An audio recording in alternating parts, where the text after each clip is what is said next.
Good morning, folks. Welcome to another ECAUS Lineworker Safety National Webinar. This is going to be Mr. David McPeak, Incident Prevention Institute. He's a Director of Professional Development. And Mr. David, this is his third webinar for you all for ECAUS, Electric Culture of Safety. And you all can go to the electricculturesafety.com. And if you go to that website, you'll see at the top tab, the far right, that there's actually an incident prevention tab that you can click on, and it takes you directly to Incident Prevention's website, which is a good thing.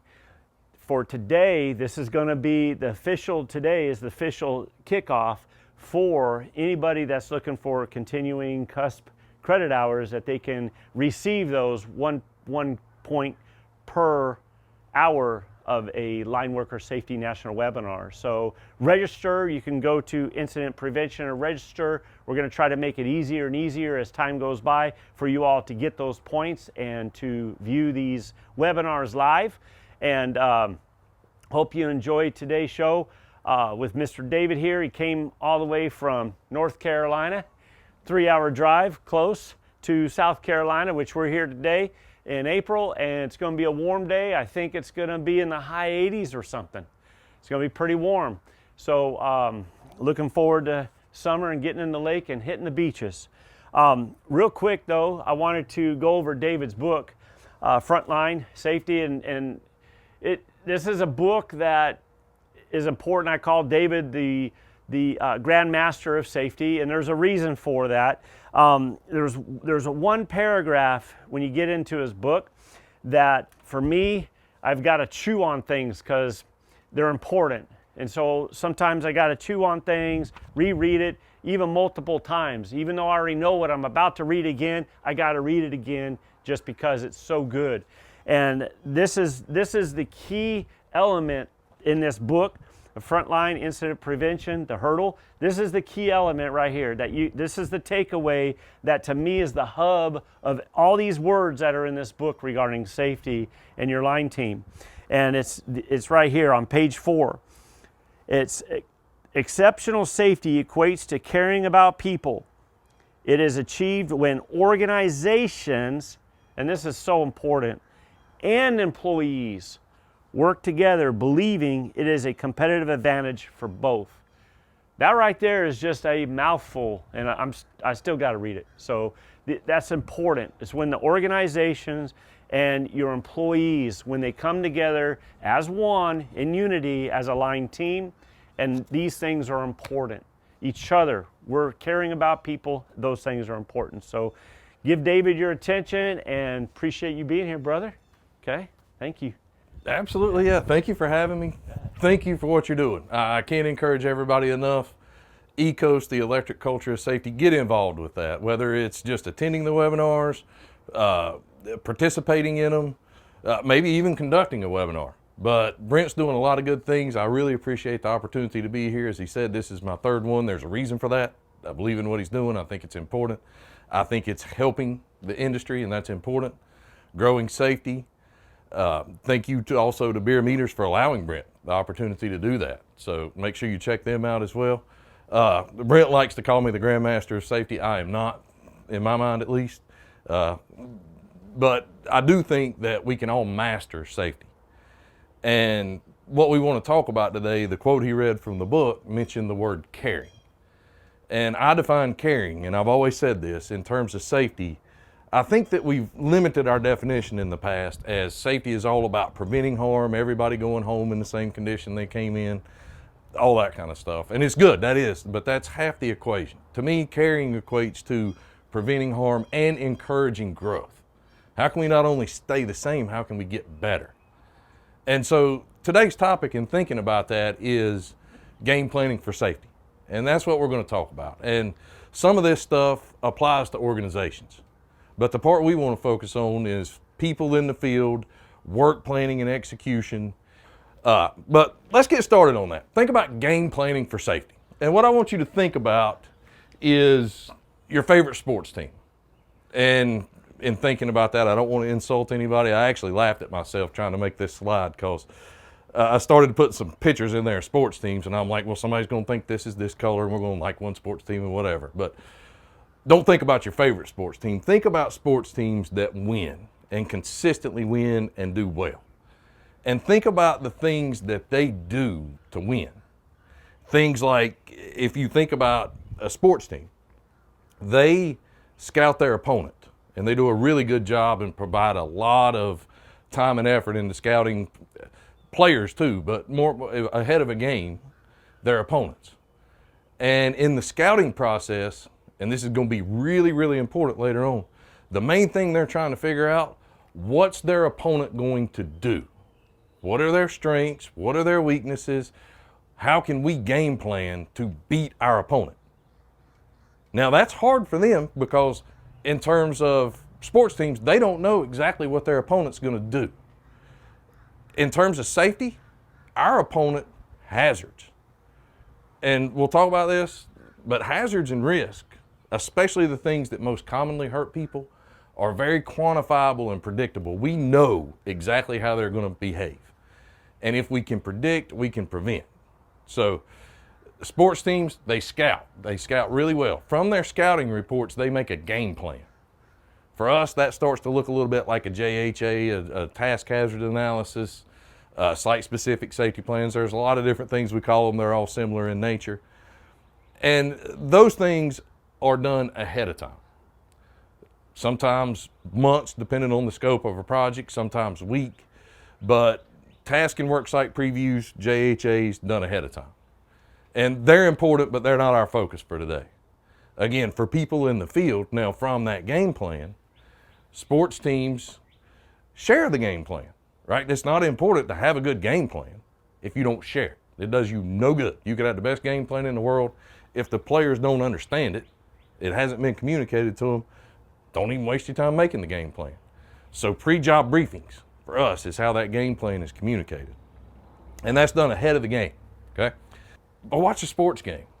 Once the game starts, the work planning doesn't stop. And that's something I really want us to think about, is the tools that we have in terms of safety. Are they all done ahead of the job, or do we use them before the job, during the job, and after the job? And what are we doing to improve? And so for me, the biggest opportunity and our focus point of the presentation is going to be thinking about, in sports terms, people huddling, right? So if you watch a football game, before every single play, they huddle. And what they're doing in that huddle, they're not talking about their weekends and what they're going to do. They're talking about, literally in football terms, what are we going to do for the next 4 seconds of our life? We need to have task-specific discussions. Some people call them 2-minute drills, huddles, I don't care what you call them, and talk about what we're going to do to save lives. And it shifts from the job generalizations of a pre-job briefing to task-specific. Here's what I'm getting ready to do for the next 10 or 15 minutes. Here's my role in that, your role in that. Make sure we communicate. And then the other thing, and I think this is a huge opportunity for a lot of people that sports teams do, is they watch a lot of game film. After action reviews, post-job briefings, you could call them whatever it is you want to call them. But what can we learn? Things that we did well and opportunities for improvement.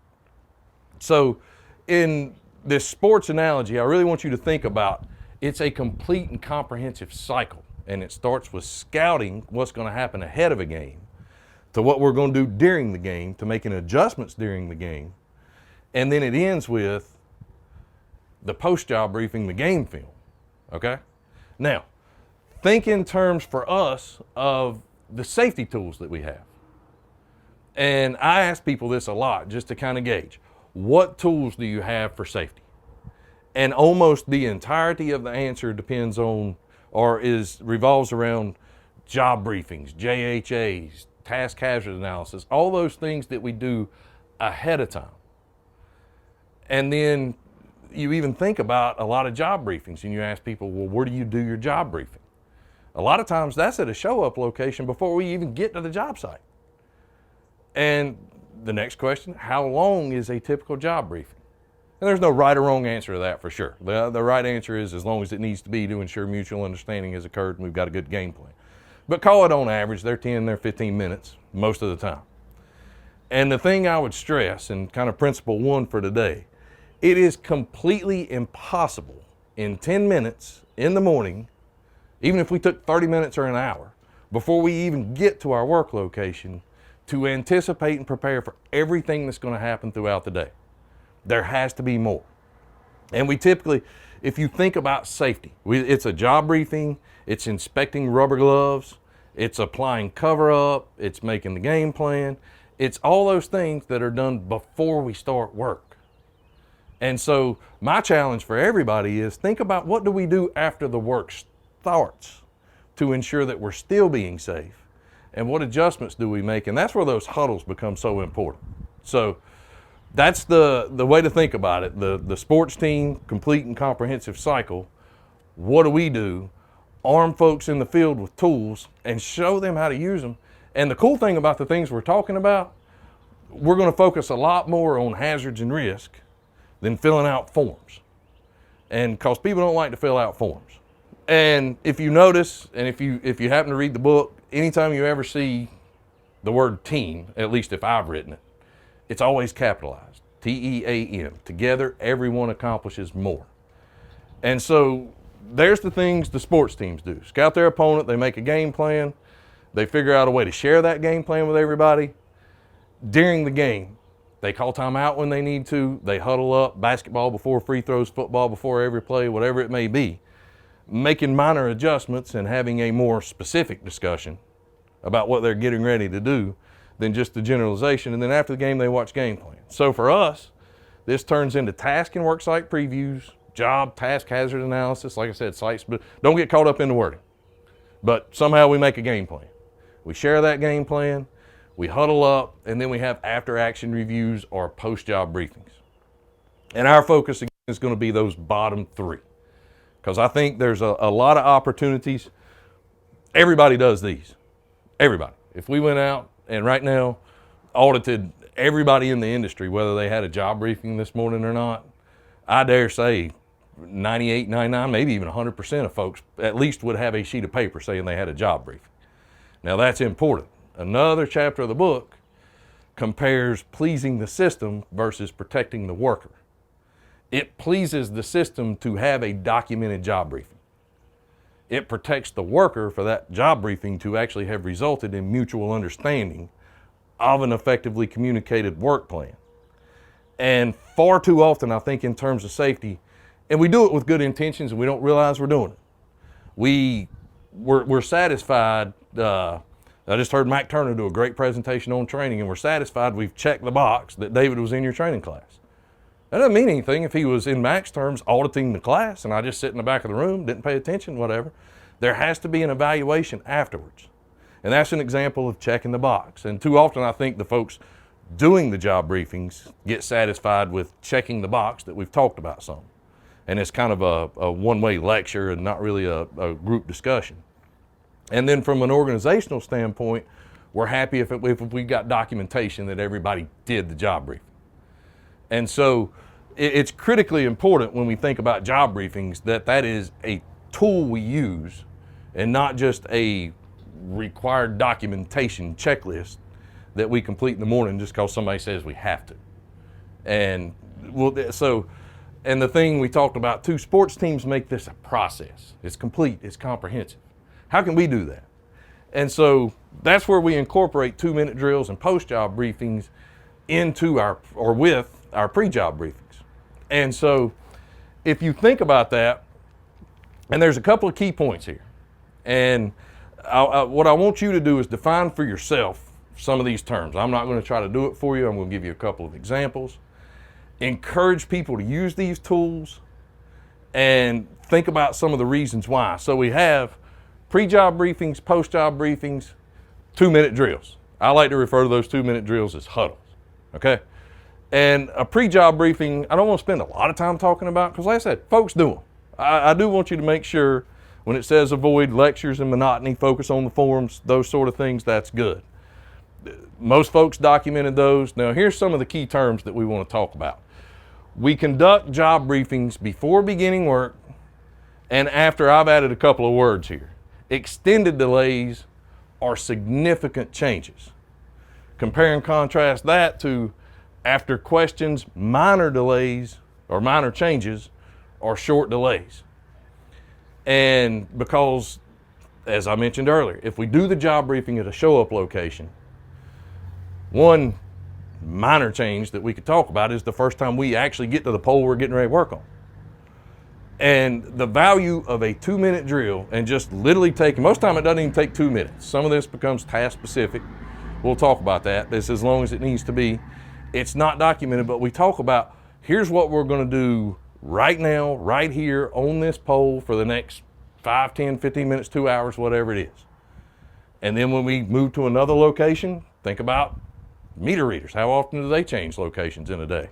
And the hazards at this house are completely maybe different from the hazards at this house. We might need a whole different game plan.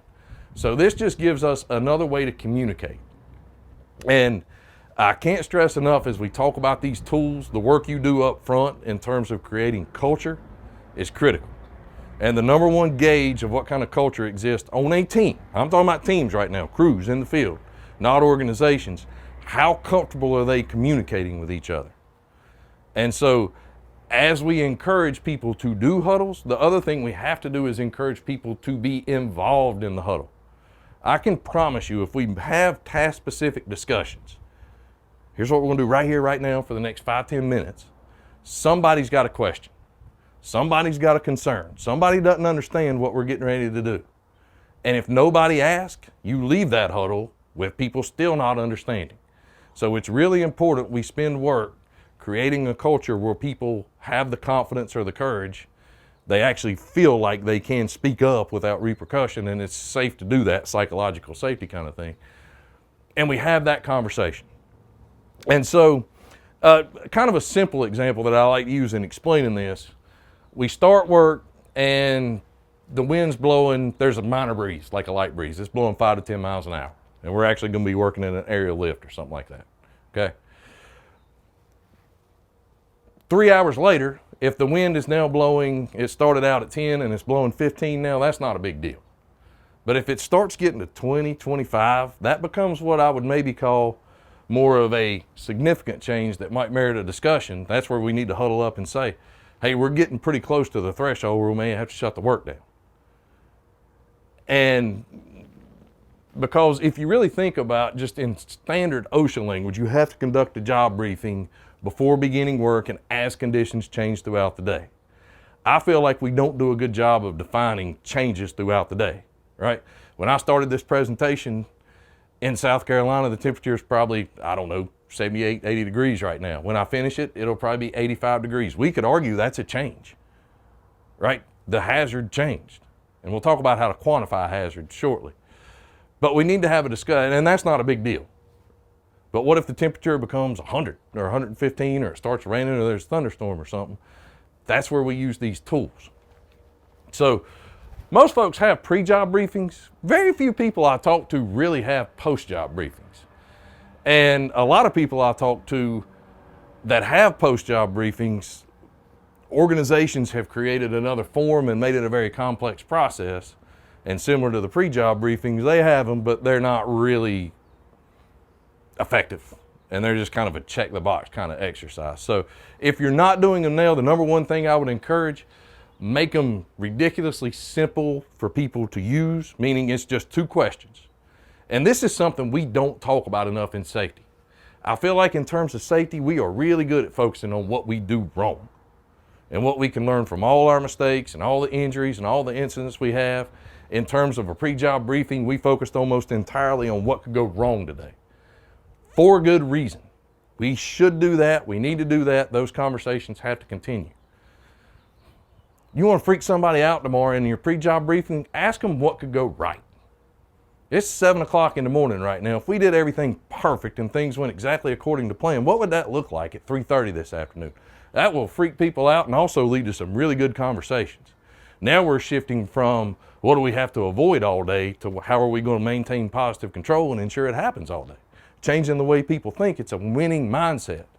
Just in terms of thinking about the sports analogy earlier, you see it happen all the time, the game plan shifts, right? We're winning the game, we're doing things well, we build up a lead, we quote unquote take the air out of the ball and we start trying not to lose instead of continue trying to win the game, and we blow the lead and we end up losing. And I think that's a really good way to think about the way we treat safety sometimes. We focus almost entirely on not losing. And I'd like to shift that mindset and focus on let's win. Let's actually protect ourselves. And that's where we get into preventing harm and encouraging growth. It's really important. So in terms of a post-job briefing, and if you're not doing them now, my recommendation would be incorporate them into the job briefing the next morning and just make it a real simple and short, to start with, conversation, and almost make it a rule. Like, let's spend 1 or 2 minutes talking about how we could have improved from yesterday. Where were some opportunities all the way from the job briefing to the work execution, things we could have done better? Were there hazards we missed? Were we high enough on the hierarchy of controls, above the line, below the line? I'll explain that shortly. Were there opportunities to huddle we didn't? Even if we succeeded, were there things we could improve? Let that be a short discussion. And then talk about what were some things we did well that we need to repeat again today. Starting with the job briefing, right? For whoever conducted the job briefing, what did they do well that encouraged participation? What did we do well where we recognized a hazard that we normally wouldn't have? And build on that. I don't think we celebrate our successes enough and focus on the positive side of safety and the protection. Safety is all about a fundamental human need. We have to be safe. We have to protect ourselves. People want to do that. What people don't like to do is follow a bunch of rules and procedures, fill out a bunch of forms all day long, and that sort of thing. So when it says document maybe, my answer to that, at least to start, is document no, for sure. And just let it be a very simple exercise, open discussion where the team's learning from each other, right? When sports teams watch game film, absolutely, they spend a lot of time thinking about, here's a turnover, here's why it happened. We missed a route, whatever happened. And they learn from some of those specific things, as they should. But they also look about and talk a lot about what worked. What did we do well? Let's run that play again. In this situation, this matchup worked well. And teams can build off that. So incorporate, at least to start, post-job briefings into pre-job briefings. And probably don't document them. And then as they get, now if you want to go sort of, that's post-job briefing 101. You get really good at that, then we get to post-job briefing 201, and this becomes really cool. Back to culture. In the right kind of culture, in the wrong kind of culture, this won't work. In the right kind of culture, I won't go into detail about this right now, but think about that, how that could be part of your near miss and near hit reporting system in terms of asking those questions and people honestly talking about what did we do, where were the opportunities for improvement, and what did we do well, and then think about how we could share those with the other teams and other people in the organization. And so that's where we start to get really, really good at safety. And if you notice, they really should be, they're not now on the screen, but everything you do in safety, I'll give credit where credit's due here. Mario Fernandez told me this, and I thought it was one of the coolest things I've ever heard. Everything you do should be plural and end with an S. So pre-job briefing, turn it into pre-job briefings, and the S stands for share. Post-job briefing, turn it into a post-job briefings. Bad grammar there, I said a post-job briefings. Turn it into post-job briefings and share what you've learned in that post-job briefing. And if you think about how that can be done, you can create an anonymous reporting system. This team reports it to this general foreman, supervisor, manager, however your organization's structured, who reports it to this VP, who reports it to the organization. By the time it gets up the chain, nobody even knows where it came from, and there's no names identified with it. Real simple way to eliminate a lot of the fear people have of reporting minor incidents or near misses and near hits because they're fearful they may get in trouble. And so that's a way to kind of make that anonymous. But I really do want to focus again on the huddles, 2-minute drills. And even if it's just 45 seconds. And what I want you to, another great example of this is if we had a job briefing right now on safe driving, that would be based on a game plan and a job hazard analysis. And we know some things about driving safe. And we would talk about whether you use the Smith system or whatever, some of those critical things that we need to do to be safe. And it would be a very general discussion about how to drive safe. It would be a very valuable discussion. But think if every time, every single time, we were driving somewhere, rather than just make it a general discussion, we said, all right, I'm driving this vehicle from this location to this location. Here is the route I'm going to take.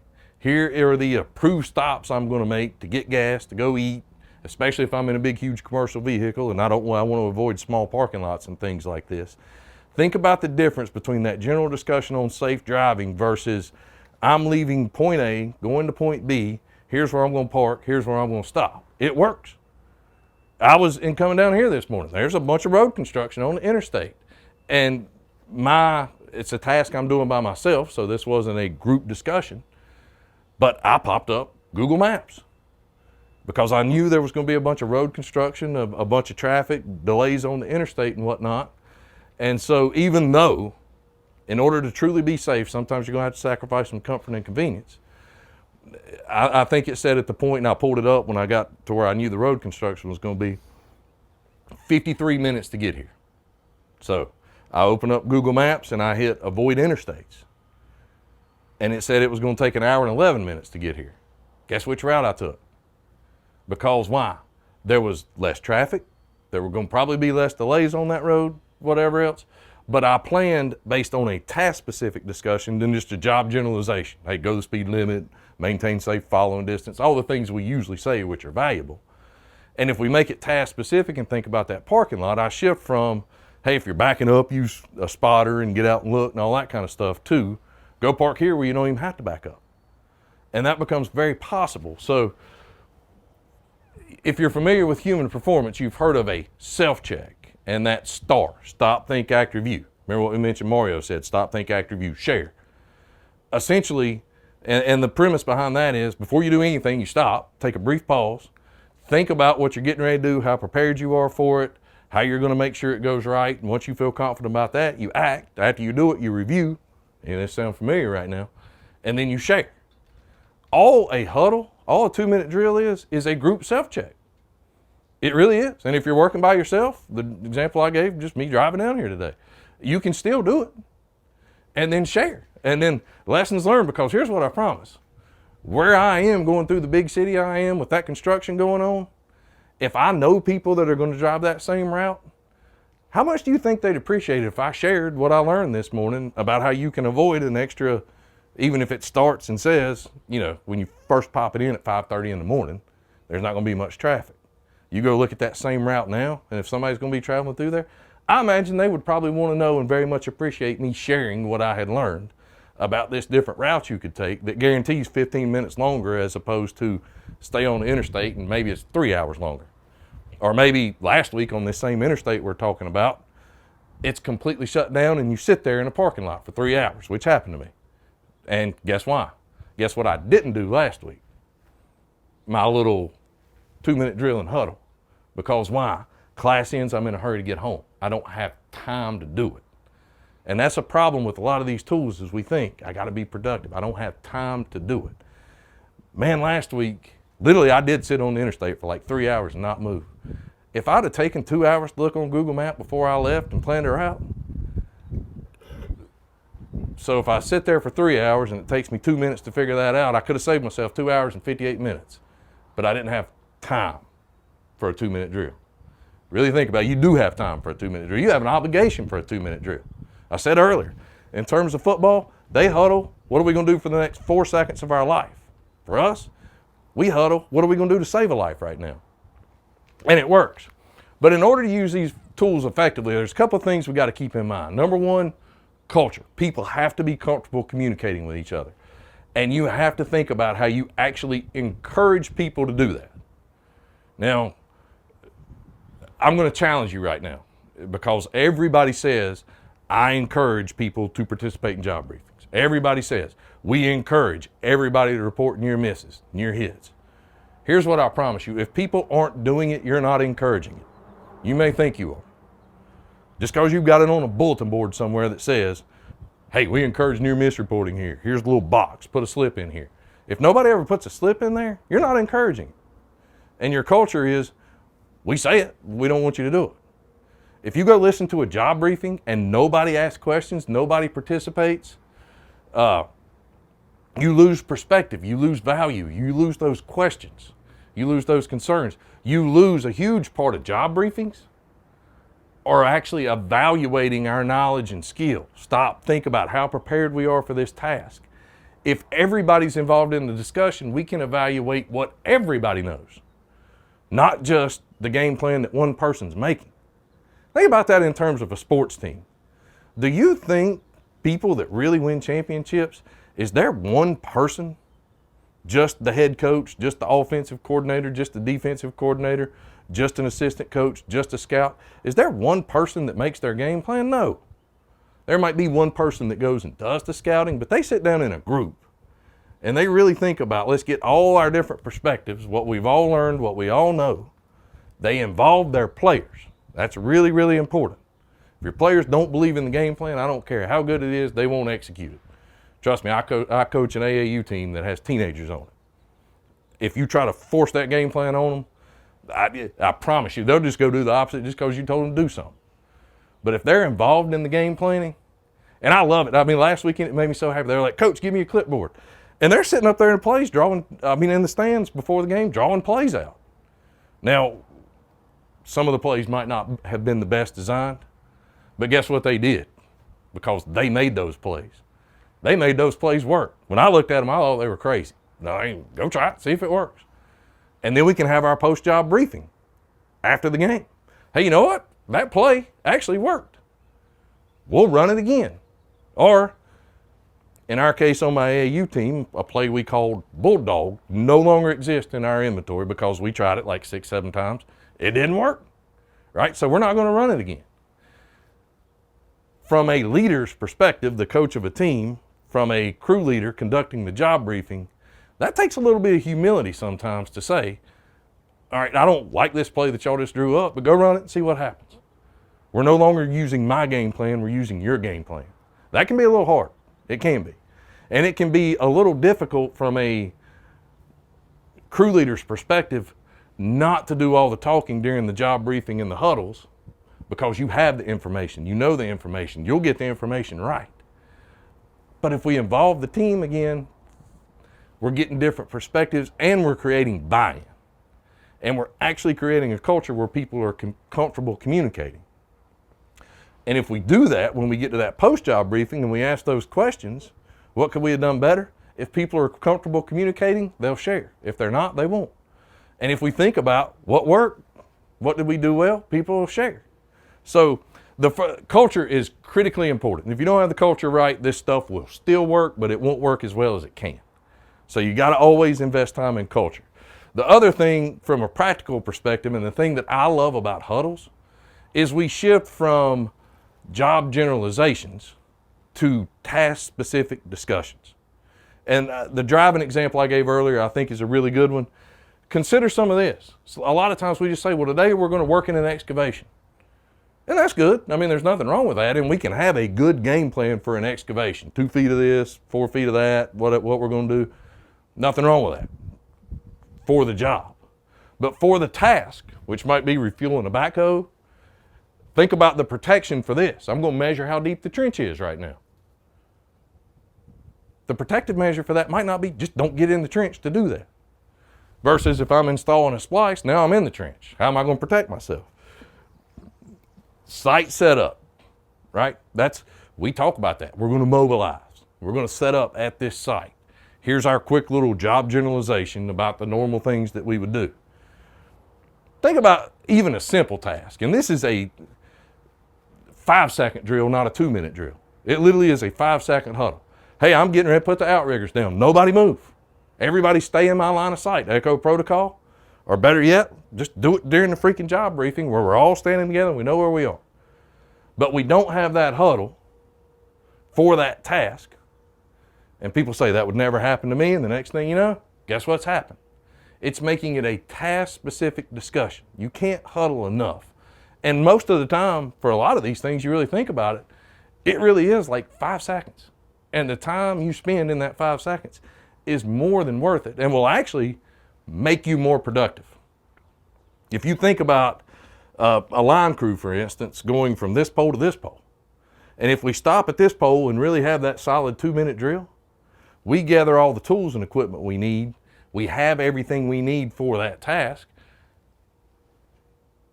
and we're productive. If we don't do that, how often do you see somebody running back to that truck to literally get like one nut, one bolt, one screw, one line hose, one lightning arrestor, something we forgot because we didn't plan well?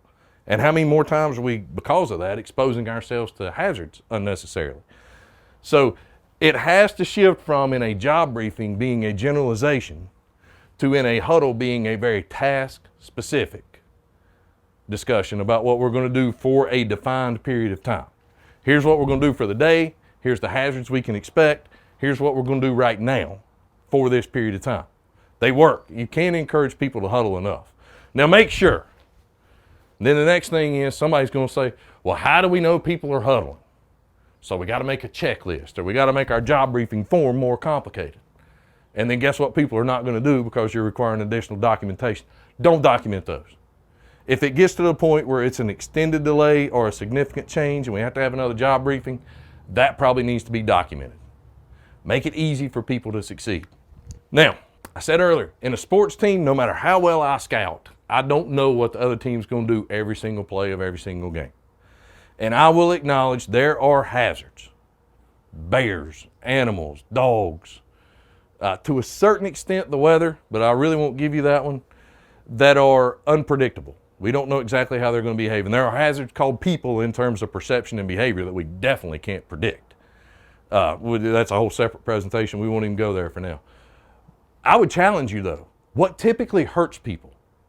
What typically hurts people are getting cut. What typically hurts people are getting struck by rotating or falling objects or equipment. What typically hurts people are falls, either from the same level or from elevation. And in our industry, unfortunately, electricity sometimes. Believe this statement. Those hazards and those risks are 100% quantifiable and predictable. And believe this statement. If we can predict, we can prevent. I can use in an electrical circuit with tools like the ones Bierer Meters makes, 100% exactly how electricity is going to behave. And I know it's going to take every path to ground, more in the path of least resistance, all these sort of things. We even have arc flash assessments that tells us if something go wrong, here's how bad it's going to be. It's 100% quantifiable and predictable. And if we know how it's going to behave, we should be able to protect ourselves from it. I would challenge you to think about a statistic, an alarming statistic. In this industry, 20% of the injuries that happen are categorized as struck by a fallen object. And I would really challenge you to think about how is that even possible if we have a task-specific discussion. Because a lot of times that person struck by a fallen object, again, job generalization, we're doing a reconductoring job and changing out this pole right now. That's a job generalization. Task-specific discussion, David's the observer. That's all David's doing for the next 15 minutes. So rather than standing right here, my game plan becomes, I come stand over here, there's nothing over my head, I'm not part of that 20% anymore. But it's that job generalization and not having that task-specific discussion that's critically important. I personally like the energy wheel as a tool because what you do is you define hazards as energy and then risk is how much energy there is or could be, along with how often or how long you're going to be exposed to it. And then it's just a simple matter, getting above the line on the hierarchy of control, so to speak, reduce the amount of energy in your exposure as much as possible. If you make that task specific, you can do it. If you stick to a job generalization, it's not possible. So I'm not going to elaborate too much on that for the purposes of today, but hazards and risk are quantifiable and predictable. Hazards, the source of the energy. Risk, how much energy there is or could be, coupled with how long you're exposed to it. And then your whole game plan revolves around how can I reduce the amount of energy and the exposure as much as possible. That's it. If we couple that with the task-specific discussion, it works. And so, team, T-E-A-M, you and your crew, the folks you work together with every day, these are the tools. Task and worksite previews, done ahead of time involving your employees, involving the people that are going to do the work, coupled with some subject matter experts. Make a game plan. Call it a job hazard analysis, a JHA, it doesn't matter what you call it. Doesn't matter what you call these things. Then you have a job briefing, pre-job briefing. Before beginning work, we communicate that game plan. And when we say, anytime you hear the word communication, communication is easy. I'm saying words right now. There's something up on the screen. We got a chat window going on. We're communicating. That's easy. Effective communication, meaning it results in mutual understanding, is a little more challenging. And it requires that you ask questions a little deeper than, does everybody understand? Does anybody have any questions? It means we actually communicate and get feedback from each other. We understand the game plan. Once we've done that, and perhaps the thing I would challenge you about is these bottom two. A lot of people, in probably a fairly informal fashion and fairly infrequently, do those things. I would really encourage you to find ways for your team to do them very, very frequently. Continue to make them probably informal, at least to start, because they work and they allow us to game plan effectively for safety. If you really start to think about it, right? In terms of sports, if two teams have a fairly equal amount of talent, who's going to win the game? Team with the best plan. If I'm coaching my AAU team and I could scout the other team and I know exactly what play they're going to run every single play of the game, and I've got at least a halfway decent team, I'm going to win. And if you think about it that way in terms of hazards and risk are quantifiable and predictable, it should be very easy for us to protect ourselves and stay safe if we use these tools. And if we can eliminate a lot of things, assumptions, complacency, and whatever, that's where these things come in. And that's where making that task specific rather than that job generalization works and works well. Thank you again for being here. And thank you, Brent, as I mentioned earlier, for the opportunity. Get involved with ECOS, get involved in safety, get involved in game planning for safety. Stress these tools, make them simple for people to succeed. And if you are involved in pre-job briefings, 2-minute drills, and after-action reviews, be involved in them. Don't audit them. Be there. Actively participate. Ask questions. Add value. Thank you again. Everybody stay safe. Be well.